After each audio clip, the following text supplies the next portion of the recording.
Sir ఈ మాట చెప్తున్నాను సార్ కాన్ఫిడెంట్గా.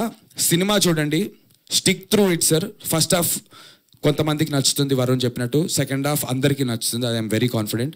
కానీ stick through the film till the second half sir. బయటకు వచ్చి నందు నువ్వు ఆ రోజు ఓవర్గా మాట్లాడే ప్రెస్ ముందంటే ఇదే రామానాయుడు స్టూడియోస్లో ఇదే స్టేజ్ మీద ప్రెస్ మీట్ పెట్టి మీ అందరి దగ్గర క్షమాపణ కోరుకుంటాను సార్. పొగరుగా చెప్పట్లేదు, చాలా హంబుల్గా, చాలా వినయంతో, మర్యాదగా, పూర్తి అవగాహనతో చెప్తున్నాను సార్. పొగరుగా చెప్పట్లేదు, మళ్ళీ చెప్తున్నా.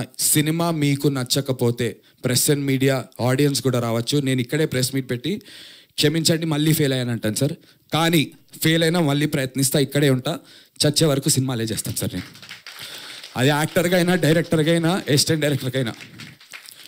ఓడిపోయాను నాకు కమెంట్స్ వస్తున్నాయి సార్. నాకు ఎమోషన్ ఎందుకంటే టీజర్ చూసి టీజర్ నచ్చలేదు అనకుండా ఈడు ఇట్టు కొడతాడా, బొంగు ఈడు ఇట్టు కొట్టాడు ఈడ.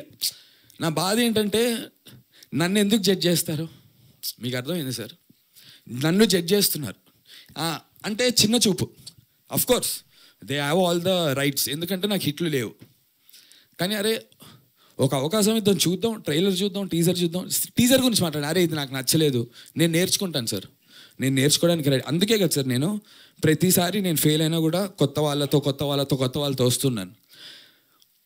ఇంకోటి డబ్బు వేస్ట్ అవ్వకుండా నా సొంత డబ్బుని పనంగా పెట్టి ఇంతమంది సార్, ఎంతమంది డెబ్యూటెంట్స్ తెలుసు సార్? ఓకే, లీవింగ్ యామనీ అక్రాస్, నా సౌండ్ డిజైనర్స్ అన్నపూర్ణ స్టూడియోస్ నుంచి, మా writer line producer Makkapati Rohit, Prateek Nuthi 24-year-old youngster, Varun Reddy, నా యాక్టర్స్ అందరు డెబ్యూటెంట్స్ సార్. అందరిని నమ్మి నేను పైసలు పెట్టాను. ఇంకోటి డబ్బులు పోకుండా నా డబ్బులు నేను పెట్టుకుని నేను రిస్క్ చేశాను.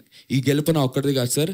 మీరందరికీ సినిమా నచ్చితే కనుక నాతో పాటు వీళ్ళందరూ లేస్తారు సార్. నా కోసం అనే నా కోసం కూడా, బట్ నాతో పాటు వీళ్ళందరి కోసం.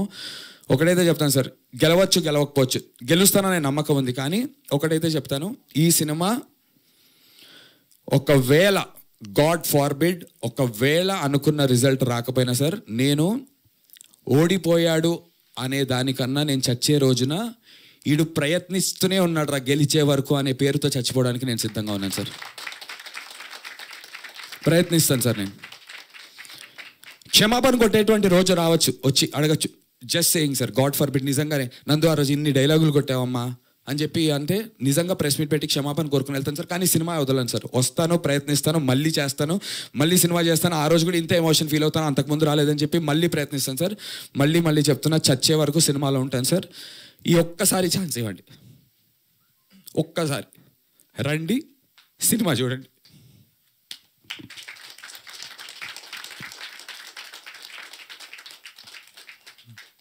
నందు గారు, స్వామి చెప్పండి. Congrats, all the best. Thank you sir. బాగుంది ట్రైలర్. అంటే జనాల ఆడియన్స్ థియేటర్కి రావాల్సినంత కంటెంట్ అయితే ఉందనిపిస్తుంది. Thank you sir. సో దానికి మీకు all the best. Thank you so much. ఈ 19 years ఎక్స్పీరియన్స్లో మీరు రకరకాల సినిమాలు చేశారు, పెద్ద సినిమాలు చేశారు, చిన్న సినిమాలు చేశారు, అన్ని ఎక్స్పీరియన్స్ ఉంది. అంటే ఈ ఎక్స్పీరియన్స్లో అంటే ప్రజెంట్ ట్రెండ్లో ఇలాంటి ఒక వైల్డ్ సినిమాకి, ఇలాంటి ఒక క్యారెక్టర్, ఒక బోల్డ్ సీన్స్కి, ఇలాంటి వాటికి జనాల ఆడియన్స్ థియేటర్కి వస్తున్నారు అని డిసైడ్ అయ్యి ఈ సినిమా చేసినట్టుగా అనిపిస్తుంది.